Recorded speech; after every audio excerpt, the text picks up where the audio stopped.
هوشیو نلسون، بهترین ناخدای تاریخ، کسی که با یک چشم و یک دست امپراتوری ناپلئون رو توی دریا به زانو در آورد. بله، داریم درباره هوشیو نلسون، بزرگترین ناخدای تاریخ صحبت می‌کنیم. این مرد نه تنها از نظر استراتژی یه نابغه واقعی بوده، بلکه توی میدون جنگ هم همیشه جلوتر از همه بود. خلاصه یه افسانه زنده بوده که توی بزرگترین نبردهای دریایی تاریخ حضور داشته. پس اگه میخوایم بدونین چطور یه ملوان ساده تبدیل به ترسناکترین کابوس ناپلئون شده، قبل از هر چیزی ازتون میخوام که ما رو حمایت کنین و کانالمون رو ساب و تا آخر این ویدیو با ما همراه باشین.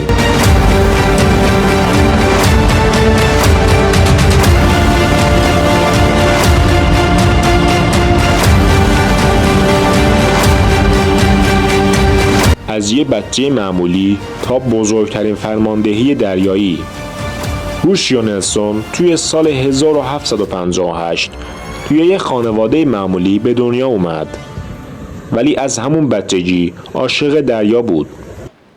تو 12 سالگی رفت توی نبرد نیروی دریایی و خیلی زود نشون داد که یه پدیده واقعی توی این کاره. حالا نکته جالب اینجاست که این مرد همیشه با بدشانسی‌های عجیب و غریبی روبرو می شده. توی یک نبردی چشم راستش رو از دست داد. بعدش توی یه جنگ دیگه دست راستش رو هم از دست داد. ولی مشکل اینجا بود که هیچ کدوم از این اتفاقات جلوی نلسون رو نگرفت.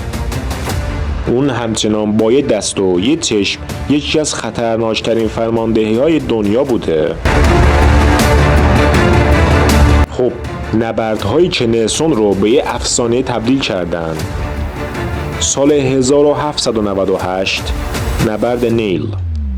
خب اینجا بود که نلسون نشون داد یه نابغه استراتژیه. توی این جنگ ناپلئون میخواست مصر رو تصرف کنه و از اونجا به هند حمله کنه، ولی نلسون با یه حمله برق‌آسا کل ناوگان فرانسه رو توی سواحل نیل نابود کرد. حالا تصور کن با یه حرکت کل نقشه های ناپلئون رو برای فتح دنیا خراب کرده. این جنگ باعث شد که بریتانیا کنترل مدیترانه رو به دست بگیره و ناپلئون نتونه هیچ وقت نیروی دریایی قدرتمندی برای خودش بسازه.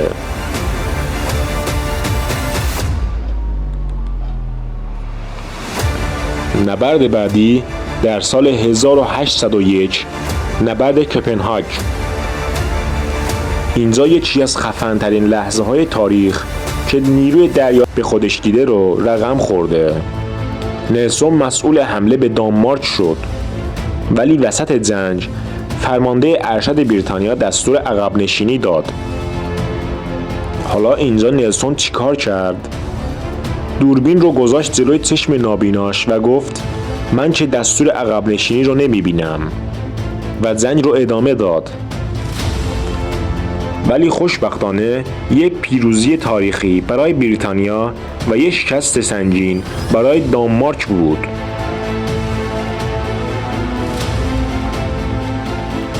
نبرد بعدی در سال 1805 نبرد ترافالگار. نبرد ترافالگار اینجا اوج کار نلسون بود. ناپلئون و اسپانیا یه ناوگان غول‌پیکر درست کرده بودن تا بریتانیا رو از دریا محو کنن، ولی نلسون با یه نبوغ تاکتیکی دیوانه کننده ناوگانش رو به دو قسمت تقسیم کرد و با یه استراتژی انقلابی دشمن رو به نابودی کشوند. خب شاید براتون سوال باشه که نتیجهش چی شد؟ بزرگترین پیروزی نیروی دریایی بریتانیا توی تاریخ. ولی یه اتفاق تلخ هم افتاد. یک تک‌تیرانداز فرانسوی نلسون رو هدف گرفت و بهش شلیک کرد. سربازای نلسون بردنش زیر عرشه، ولی آخرین حرفی که زد این بود: خدا رو شکر وظیفم رو انجام دادم. و بعد از اون قهرمان بریتانیا جونش رو از دست داد. خب چرا نلسون بهترین ناخدای تاریخه؟ 1. نبوغ تاکتیکی، کسی که جنگ‌های دریایی رو برای همیشه تغییر داد. 2. شجاعت بی‌نظیره، مردی که حتی با یک چشم و یک دست همیشه جنگید و پیروز شد. 3. تأثیر روی تاریخ، بعد از مرگش بریتانیا برای 100 سال بی‌رقیب‌ترین نیروی دریایی جهان تبدیل شد. الهام بخشترین سربازاش، اون هیچ وقت از دور فرماندهی نمی کرد، همیشه جلوتر از همه بوده. خب بعد مرگش نلسون یک قهرمان ملی شد. توی لندن میدون ترافالگار رو اسمش یه مجسمه ساختن. نیروی دریایی بریتانیا هنوزم از تاکتیک‌های اون استفاده میکنه.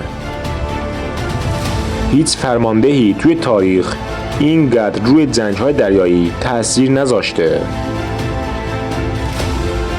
پس اگه قرار باشه یه ناخدا رو به عنوان بهترین ناخدای تاریخ انتخاب کنیم، قطعاً هورشیو نلسون اون شخصه. مردی که با نبوغ، شجاعت و فداکاریش دنیای دریانوردی رو برای همیشه تغییر داد.